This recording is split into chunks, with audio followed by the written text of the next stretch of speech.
Hello and welcome to this session on reproducible analysis of fMRI data using HALFpipe. So my name is Lea Walla. I'm a graduate student here at Charité, and I've been working together with the awesome team here on this pipeline called HALFpipe for the past few years, and so I want to give you a brief overview of it. If you want to follow along with the live demonstration or the kind of live tutorial, I guess, then you will need a dataset for that. So I think in an earlier session, you've downloaded the Amsterdam Open Imaging cohort and the subset P1 of it. I am actually not sure of it. If you don't have it, maybe pause the video and just get it real quick, or any other bits dataset that might be interesting to you. So I'm going to be focusing on working with bits datasets today. The second thing that you will need is a container runtime, because HALFpipe is distributed as a container. So that means that for kind of desktop, usually the easiest thing is to just install Docker for desktop, which you can just download here at this link. And then you just have one command to run, and that will get you kind of HALFpipe, and that will get you up and running. So you should have a copy of these slides somewhere. Then I think you should just be able to kind of click the links and find out what's going on. On shared computing environments, so like your lab workstation or a high-performance computing cluster, usually Singularity is better because it is easier to configure in most cases. And in this case, you download kind of this container file, which is just like a big monolithic kind of zip of all the stuff that Docker would download.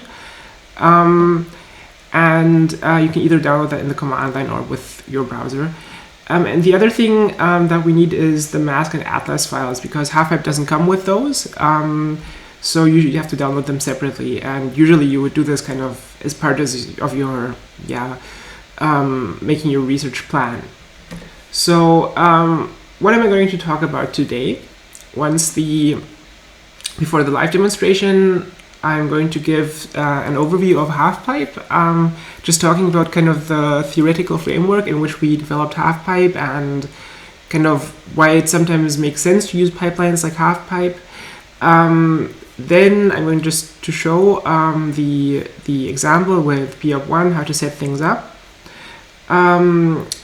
Finally, I'm going to talk about what to do with the outputs, and also what are kind of some of the use cases where you kind of need HALFpipe, and maybe also where you don't need it.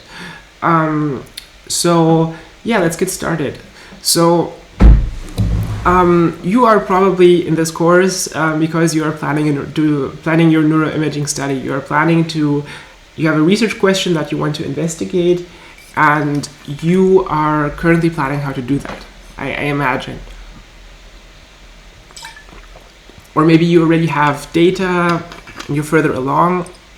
But in general, kind of research questions are something like, I want to compare different groups, relate a phenotype with brain data, look at machine learning, understanding groups that way, or maybe just to combine and compare data sets, do meta-analysis, mega-analysis for kind of open data maybe also, or just to explore data to see kind of what kind of patterns are in there.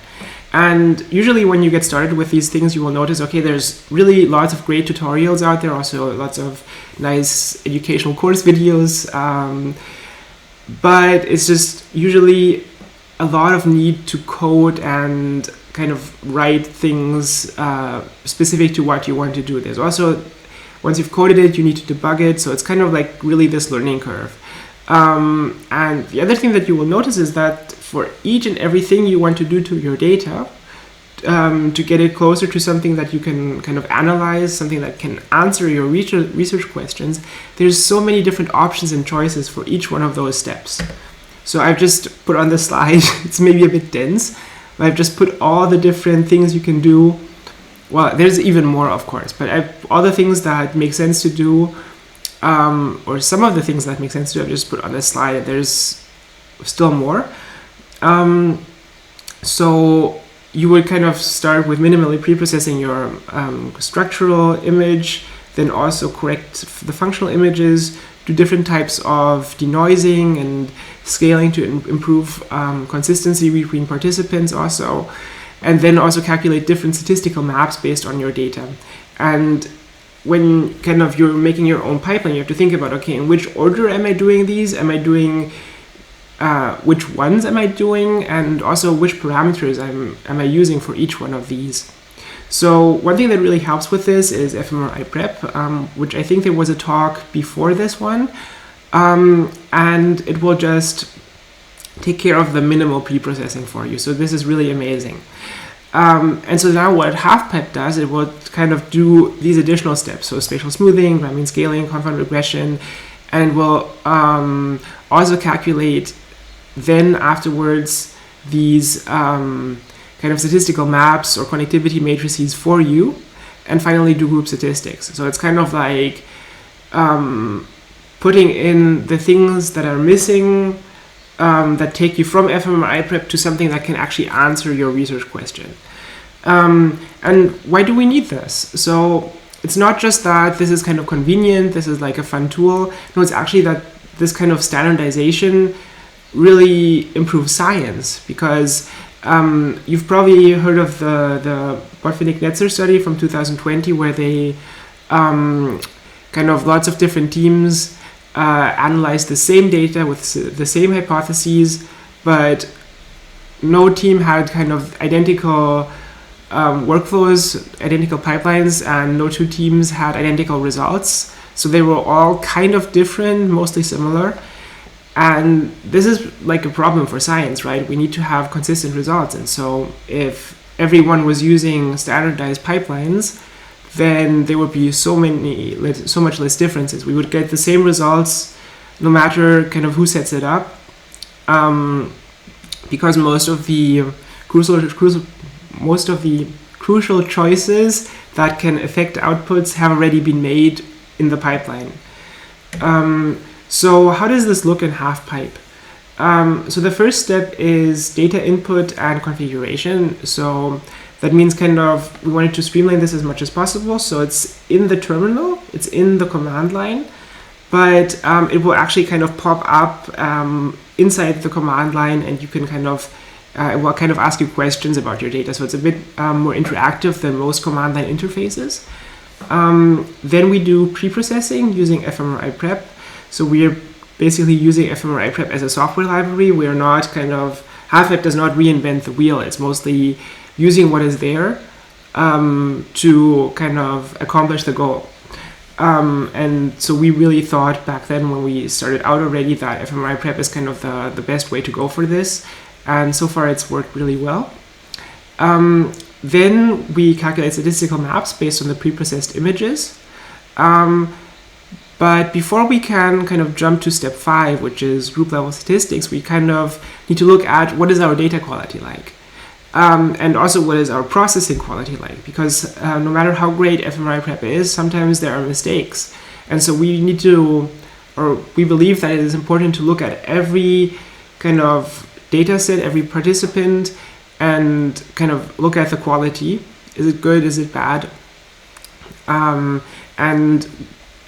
We developed kind of a browser-based user interface that I'm going to show later for that.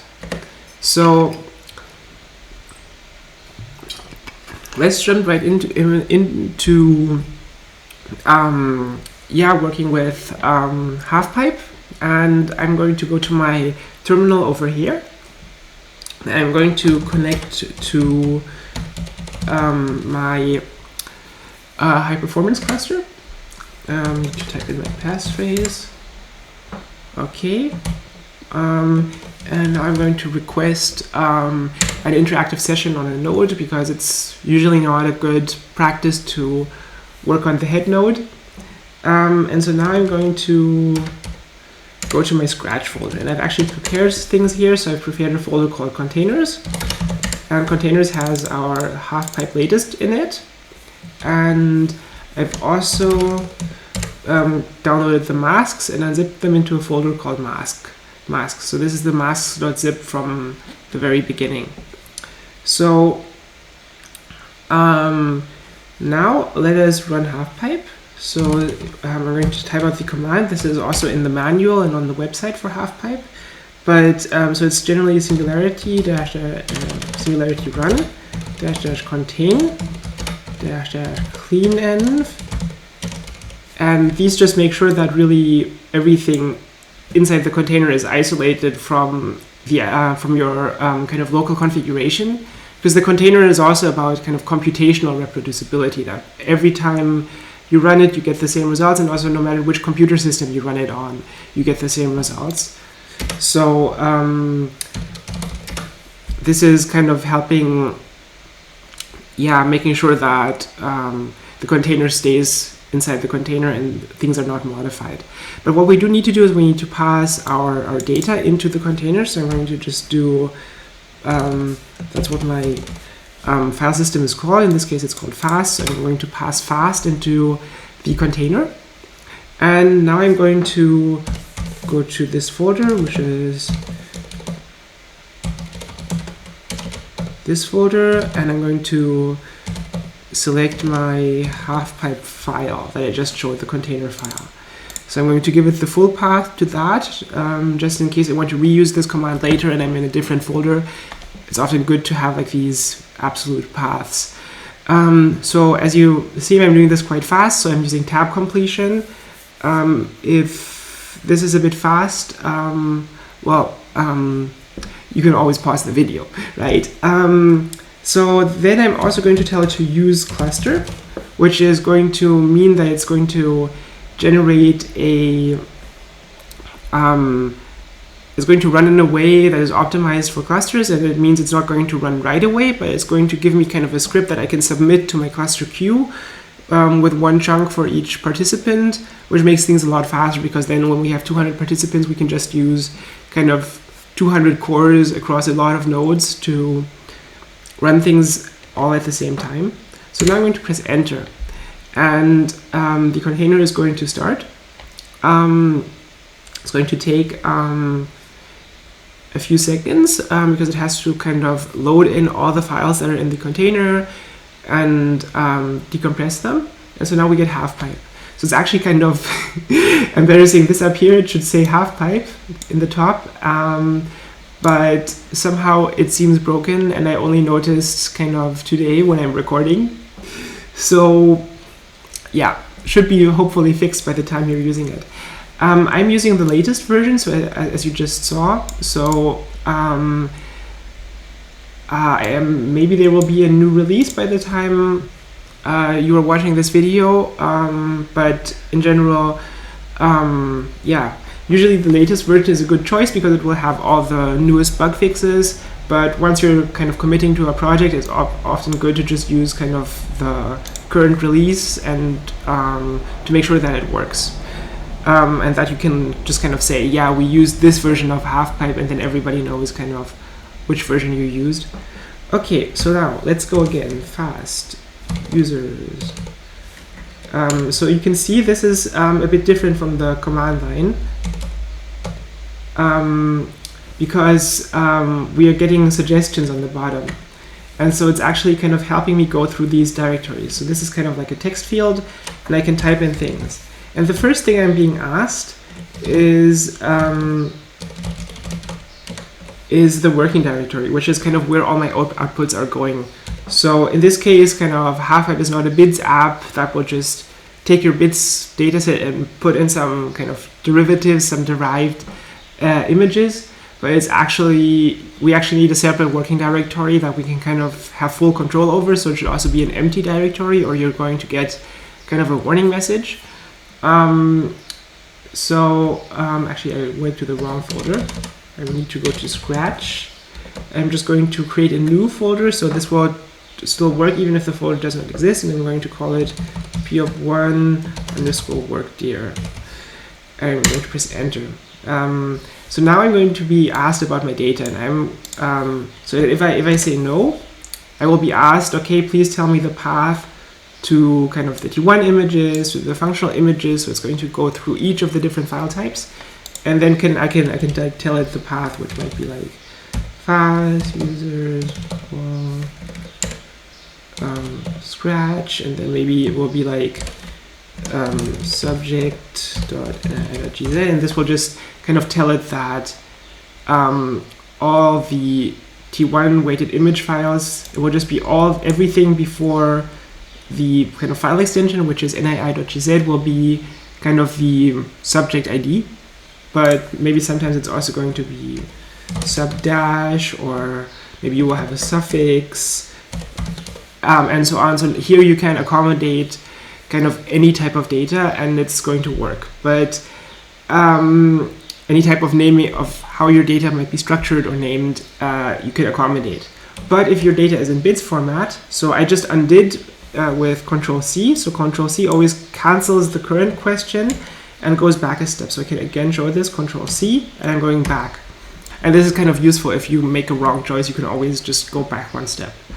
So I'm going to say yes, the data is available in bits format, and it's actually also in the same folder in my Scratch folder. Oh no, it's actually in my work folder.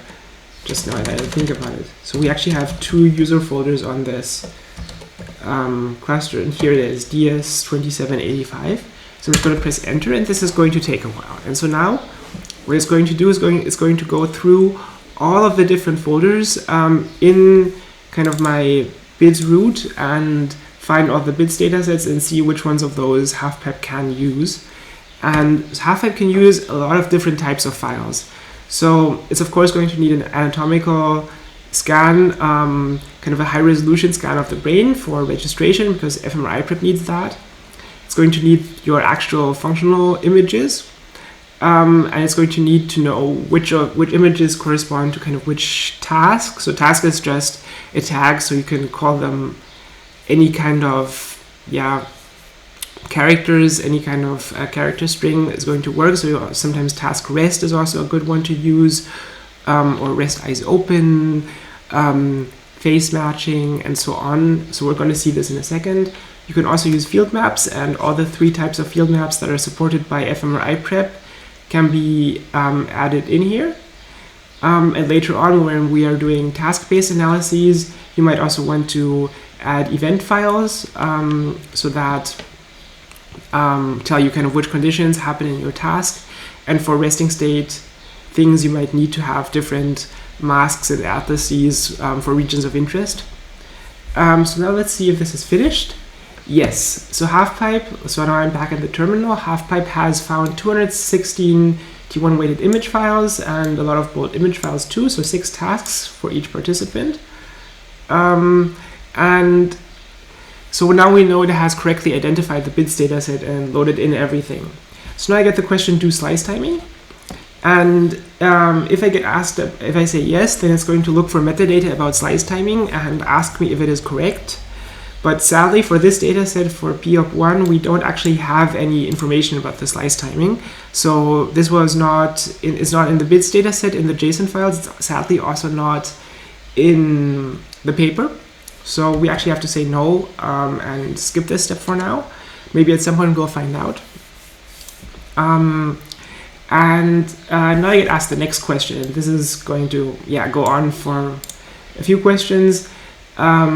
So here's, do we want to remove initial volumes? And so we know for this data set we don't have to do that. That was already done automatically by the scanner. So I'm just going to confirm the 0. But I could also, for example, if I wouldn't know, I could ask fMRI prep to detect how many kind of non-steady state volumes there are at the beginning of the scan and remove those with some code. But I'm going to go with 0, so I'm just going to press enter, and I'm actually, as you can see, this is the arrow key, so I can just navigate left and right, and I'm going to press enter. Now it tells me it found no field map image files, so because this dataset does not have field maps, which actually makes things, actually isn't that bad for data quality. Usually you're fine without field maps, but sometimes it can really help make those regressions really perfect, so sometimes it's good to have them. And now we get asked the question, specify first level features. So if I could press yes, I will be asked about the feature type, because HALFpipe can calculate a lot of different types of statistical maps of the brain, and it also can calculate connectivity matrices.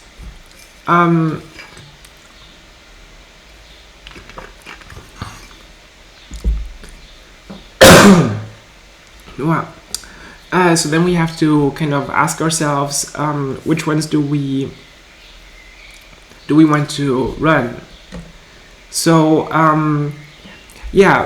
so before, of course, we do any of these, before we calculate any of these statistical maps, we HALFpipe, of course, runs fMRI prep, which, as has been discussed in a previous talk today, does all of these steps to your data. So it's actually really cool that it kind of skull strips and normalizes your T1 image.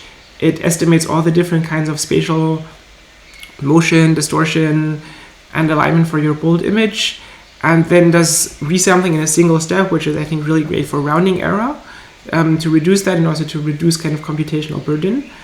And it also generates lots of really great confound time series that we can use for denoising later on. But as I also showed you before, there's some extra preprocessing steps that make sense to do, and HALFpipe gives you some suggested values for what to do.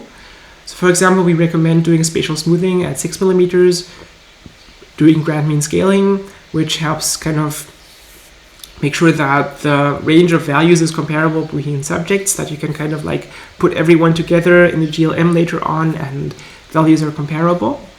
ICA denoising, we recommend to do it, but sometimes it can be good to turn off, which HALFpipe allows you. So these are just suggested values, you can always configure them. And temporal filtering, we actually have different defaults depending on which type of statistical map you are calculating. And finally, confound regression is disabled by default, but it's fully supported. And so what is really, I think, important about these additional or extended preprocessing steps on top of fMRI prep is that we really take care to not kind of reintroduce artifacts. So the pipeline, so we wrote HALFpipe with kind of a lot of care about the results, that kind of running multiple steps of denoising or preprocessing, like, because it's a modular kind of way, right? The next step doesn't know about the previous step oftentimes. So actually, it was shown a few years ago that this can reintroduce artifacts. So kind of when you do temporal filtering here, it might reintroduce some noise that you already removed with ICA aroma, and so on. But HALFpipe takes care that this does not happen. So HALFpipe has been written with a lot of care to kind of make sure that our denoising is, works as it should. But it's a really interesting paper. I can really recommend to check it out. It's also super interesting about how kind of, the secret life of the data underneath what you see, the commands that you run. So the other thing that HALFpipe allows you to do is kind of a streamlined, efficient multiverse analysis. So what is multiverse analysis? Multiverse analysis is kind of comparing different pipelines and seeing what they do to your data. So for example, you could, for Enigma task-based fMRI, which is kind of the project I'm working in, we are comparing 3 different pipelines, one with ICA aroma, and 2 that don't have ICA aroma, but instead use either motion parameters as a substitute. So we add them into our task-based design matrix, or we do kind of denoising and we just don't do anything in terms of denoising or confound regression. And this really tells us, okay, what is the specific impact of doing that on our results? So it actually really helps us to make sure that what we are doing is robust to these choices. Am I doing ICA aroma? Am I not doing ICA aroma? This will kind of help us understand. I'm sorry, I have a bit of allergy.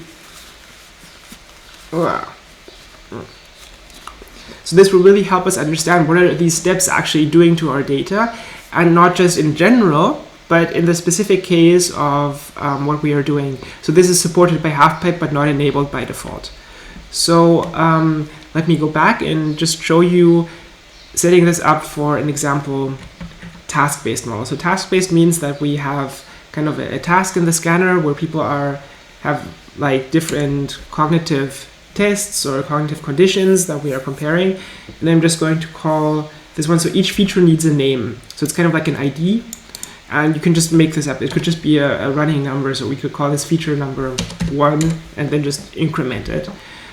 but usually it's kind of good to give these kind of, I'm going to go back with Control C. I'm going to give it a descriptive name, which is going to be faces task or something, or maybe just faces.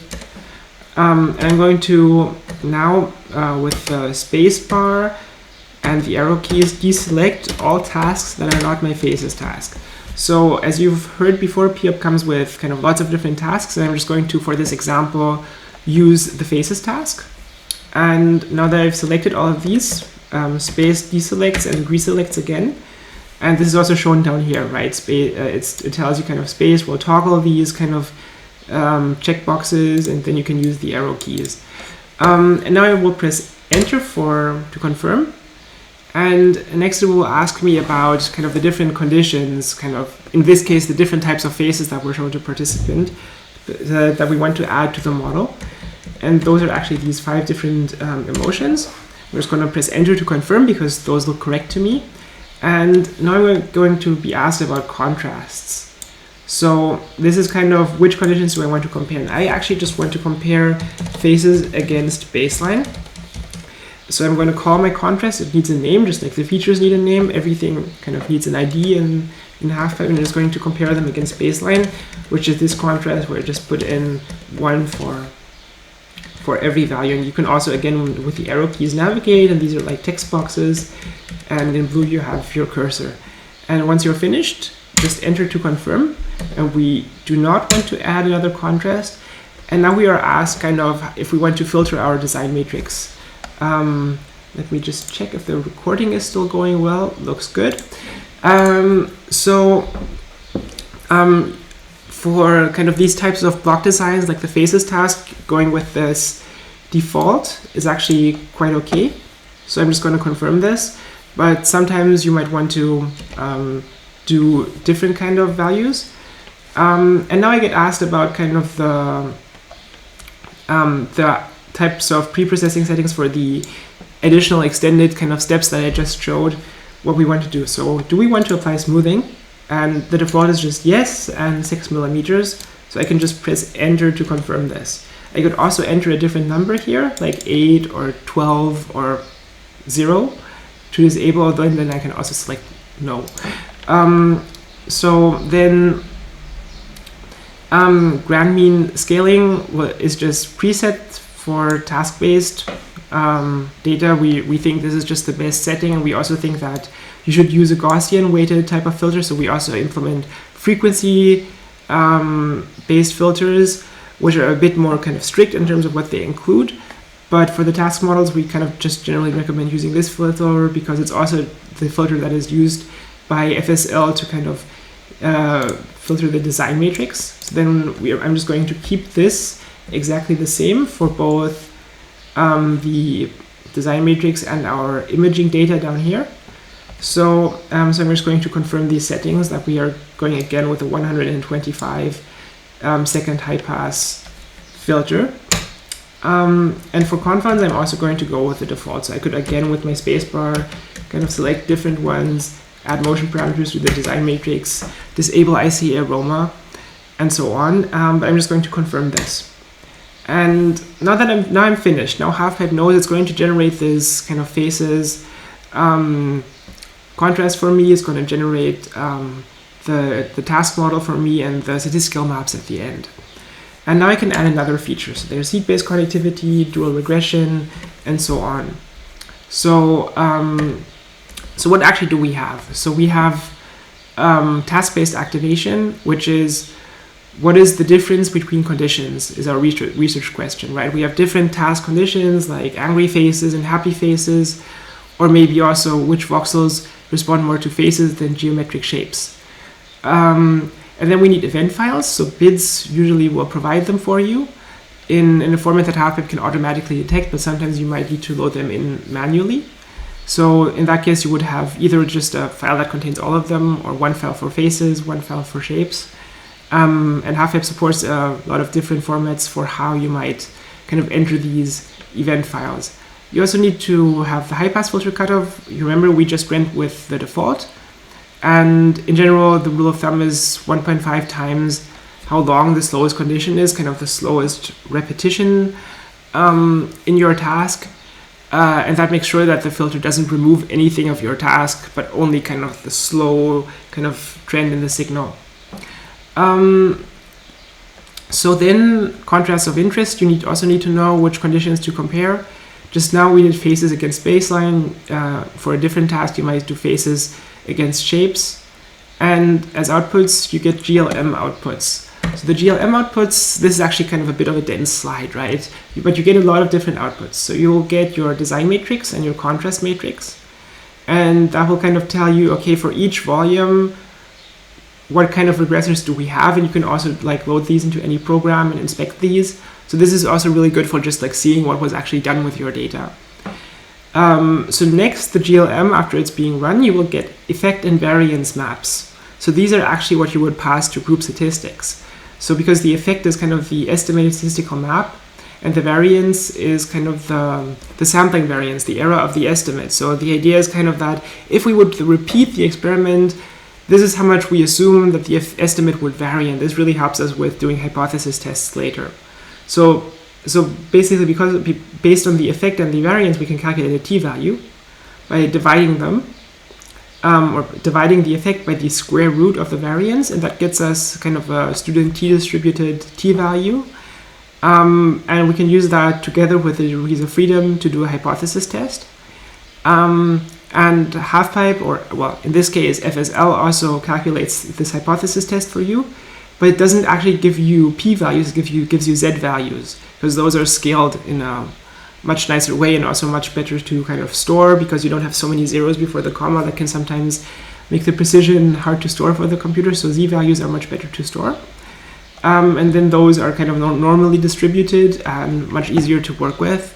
Also for kind of cluster correction or other types of multiple comparison correction that you want to do, so that kind of for all the different voxels that you are running your GLM in, right? So those are the things that you will find in your output folder or in the derivatives folder of HALFpipe. Other things you can calculate for resting state, for example. So these are in essence kind of also based on the GLM, but in this case for resting state data. So instead of comparing conditions, we are looking at which voxels show a correlated signal with a region of interest in the brain. So we also call this the seed region. And so you need a mask that kind of tells HALFpipe which voxels correspond to that region. Or you can also look at which voxels are associated with a specific brain network in an individual. But then you need network templates kind of for that. And for both of these, you will get GLM outputs. You can also look at atlas-based connectivity, and this will kind of tell you which pairs of brain regions have correlated signals based on the brain atlas that kind of gives you all the different regions. And what we get out of this is we will get kind of a file with all the time series for all the atlas regions. So these are just like the averages across all the voxels in that region. And you will get a covariance and a correlation matrix. So the correlation matrix is what you want to use when you want to compare participants, because it's standardized. But for some techniques like partial correlations and different ways to estimate the partial correlations, you actually need the raw covariance matrix. So we also provide that. Finally, what you can calculate with HALFpipe is also regional homogeneity. So kind of research question, which voxels have signals that are correlated to their neighboring voxels. And also the fractional amplitude of low frequency fluctuations. So what is kind of the contribution or proportion of those low frequency fluctuations in the total signals. And for those you get kind of also different maps out. So yeah, before we jump to the quality assessment, I might just show you really quick how to actually set these up. So I'm jumping back to my terminal, and so I'm just going to show a seed-based connectivity. I'm going to give this feature a name, which is let's just go with the default, which was seed core. So you always get something suggested. And I'm actually only going to do this for my resting state data. So as before, using my spacebar and my arrow keys to kind of deselect everything except the resting state scan. I'll press enter. And I'm going to navigate again to my last folder, which is Scratch, users, my username. And one thing I haven't shown yet is that when you kind of get multiple suggestions down here, you can also use your arrow key, like to jump down from the text entry down here. You can just navigate to a suggestion and press enter to select it. And now we can do this again for the masks folder. And now you see there's lots of different seed masks. So actually I'm just going to tell it to use all of them. So this is the same thing I kind of teased earlier with the what's it called? With using datasets that are not in bits format. And so I could just select one seed, right? I could just navigate with my arrow keys and just select one file in that folder. So there's kind of maybe, let's choose the left amygdala. And then that's the name of the file. But I can also use kind of this seed wildcard, and that's just going to give me all of the seeds. And so I'm going to tell it everything before the _seed_2009 and then file extension is the name of the seed. So then I actually get all 55 seeds, and I'm going to get 55 kind of GLM outputs for each participant.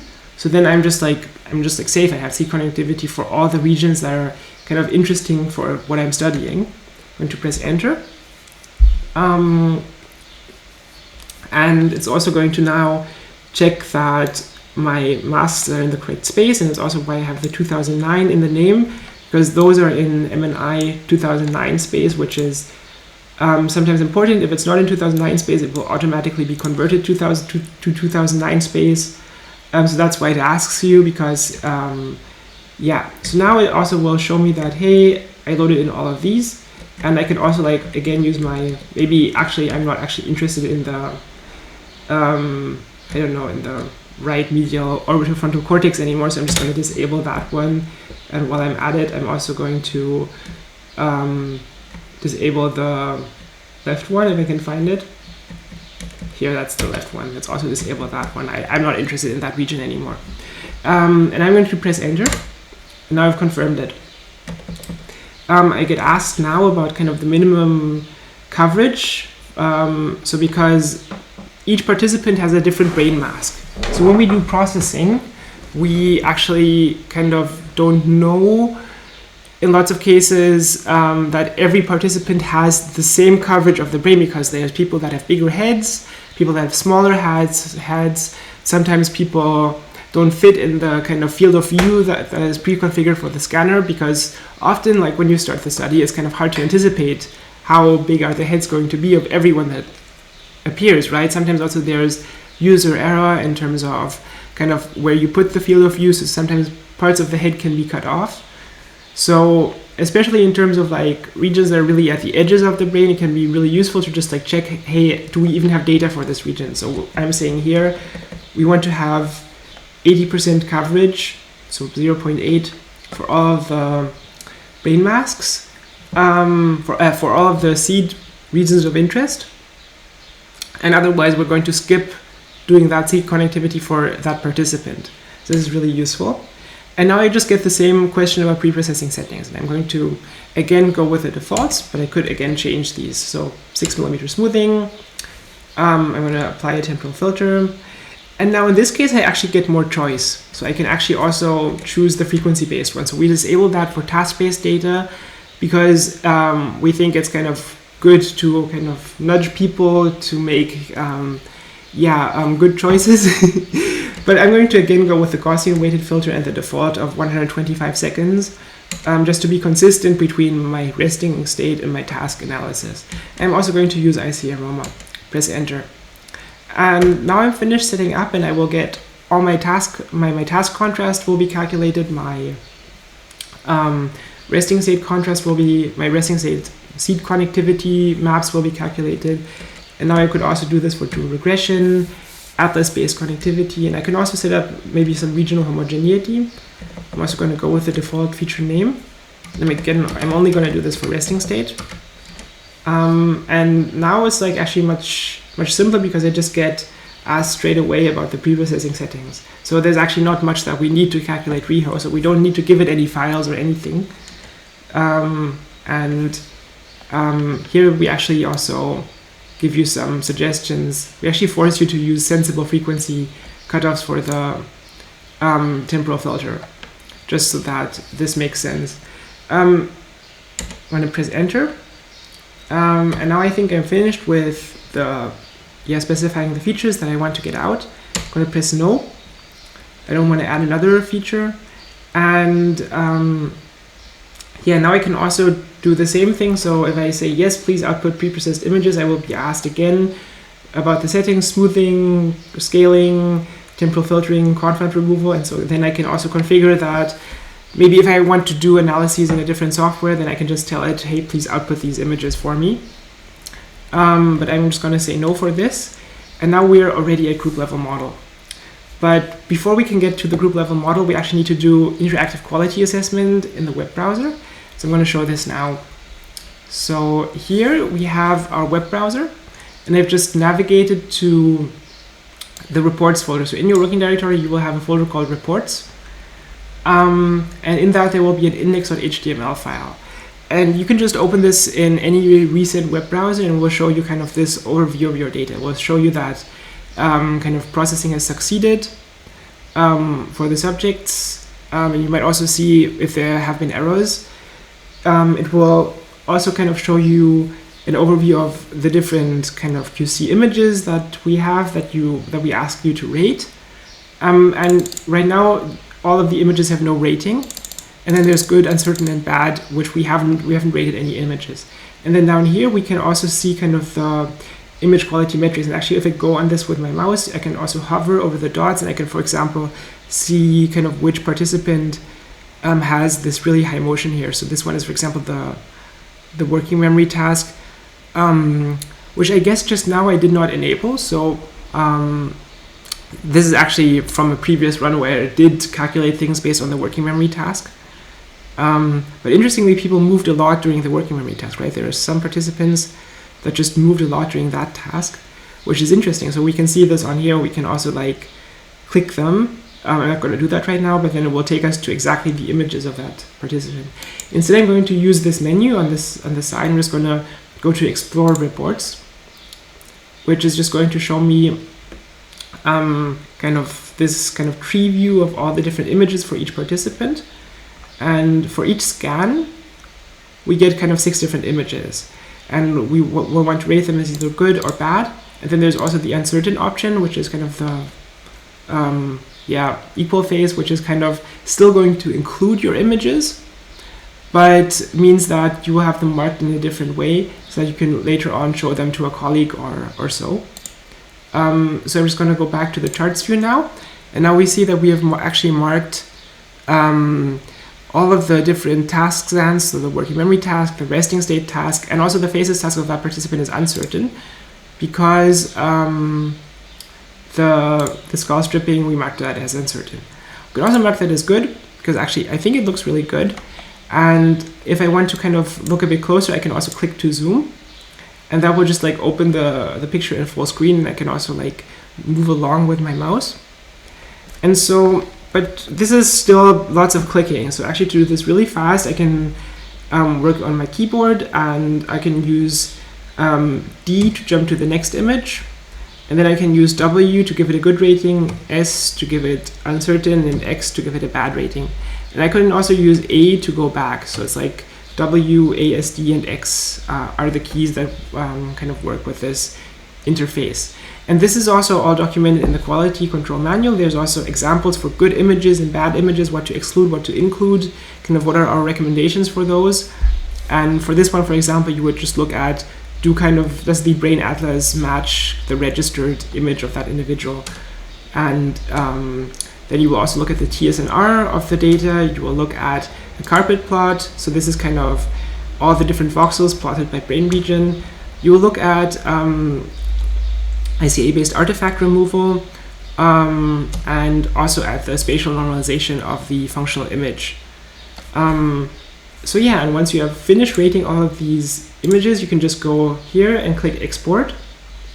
And that will just give you a file that it's going to download, and that's just going to be called exclude.json.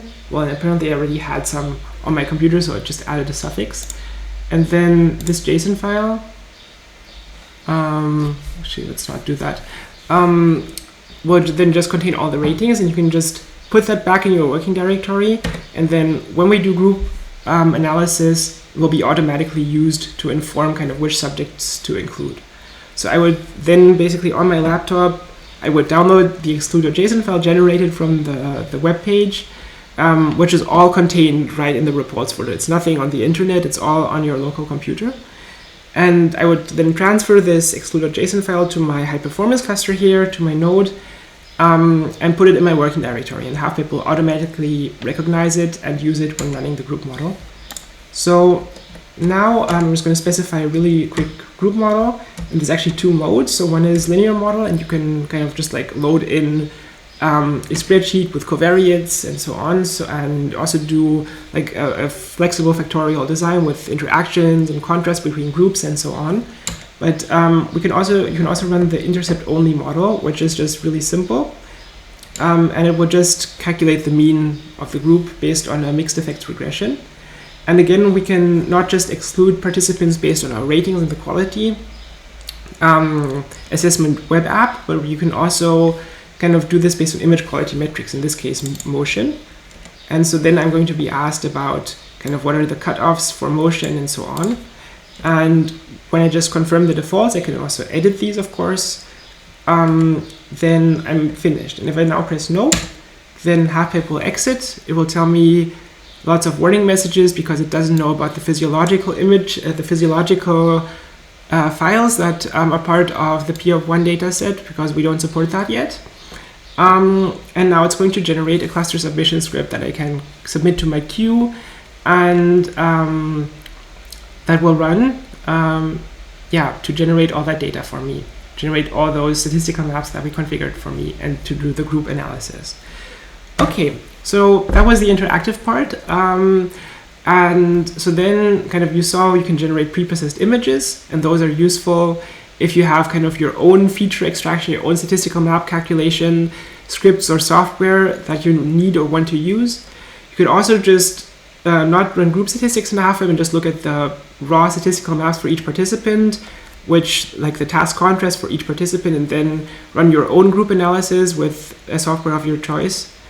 And you can also share these or put them together from different data sets to do a mega analysis. And then for group statistics, you could choose to just simply report the results. So that means you would threshold and visualize the statistical maps and extract kind of where are your clusters and where are your peaks. But you could also share those group statistics with others for meta-analysis, which is also a really great use case for HALFpipe because it really makes sure that everyone is doing the same kind of processing.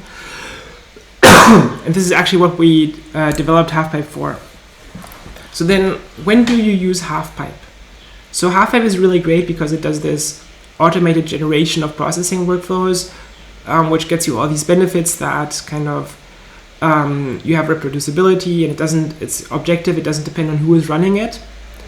But it also means that actually we can only generate what we know about. So, for example, non-standard data, like the physiological files you just saw, maybe multi-echo data, might not be supported yet.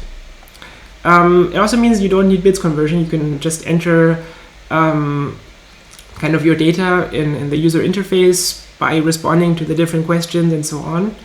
And it will run fMRI prep anyway, even if your data is not in bits format. So this is maybe useful. But it's not really like a full bits converter. So it's not just going to organize your data for you and fix everything, right? It's really focused on getting you those statistical maps. That's kind of the goal. So we have suggested values for which preprocessing steps to do and their parameters, but it's still completely user adjustable. So even if you can't adjust it in the user interface, because we kind of fix it there, just also to make the user interface a bit less overwhelming and complex, you can always kind of still do that in the configuration files by editing those. It's actually called spec.json, the file, it's just in your working directory. It's also, I think, documented in the README on the GitHub page, which I'm going to show in a second. So yeah, HALFpipe supports standard statistical analyses for both resting state and task-based data, but non-standard analyses, like, for example, psychophysiological interaction or dynamic causal modeling, you would still need to do that kind of yourself. So it doesn't really like do that for you, right? So if you kind of have non-standard plans, HALFpipe can still get you kind of close to that, but it can't do that. We also have the interactive quality assessment in the web browser, and that, I think it really makes it quick to look at reports, right? You can just jump through the images, look at each one, and there's not much overhead. You're basically spending most of your time looking at the images and rating them. But it also means you really need to manually look at your data. So it's going to take about a minute per participant, and that can get annoying for big data sets. But I think it's not actually a con. I mean, it might be annoying. It's actually really good to look at your data, right? It's actually something really important. So we have a detailed manual that explains every step. Actually, the link is on the next page. But of course, that manual may not yet cover your specific use case. Another pro is that HALFpipe is open source and also supported by kind of multiple Enigma Consortium working groups. But it also means that kind of there's no kind of dedicated development and support staff. So it's mostly just volunteers who are also using this for their projects, and of course me, who is kind of leading development. So just to manage expectations. Yeah, so technical requirements, you saw it can run in parallel on the high performance cluster on multiple nodes and cores. It will take 4 to 6 hours per subject, but that depends on the data size and resolution. It could be faster, it could be slower. It will need about 8 gigabytes of RAM, but if you have kind of larger data, you might need more. And storage, I think it's about 1 gigabyte of storage for output files per subject, but of course you can also just like only output the statistical maps, it will be less. But you could also, if you have lots of storage or a small data set, optionally also store intermediate files, and that will get you kind of, will use a bit more storage. So, okay, so here are the links that I promised. So you can go to the HALFpipe GitHub page. There we have kind of the README file. If you scroll down, it will contain kind of all the first steps for getting started, what I just showed, how to download the container. There's also the manual, which is kind of a lot more detailed and will really take you through every question that is asked in the user interface and give you some recommendations for what to do. There's the task-based manual. There's actually also a resting state manual that I haven't linked here. And there's also the QC manual, but I think those are linked in the task-based fMRI manual, so if you scroll down a bit. And finally, there's the paper, where we really also talk about what I just talked about in much more depth. And yeah, you can find that here. So, of course, this was all a team effort, so I really want to thank everyone who helped with this, not just the people who helped with kind of development and planning this project, but also all the beta testers who kind of tried many iterations of HALFpipe until it worked. And yeah, if you have any questions, please contact us at enigma@charité.de. Yeah, thank you.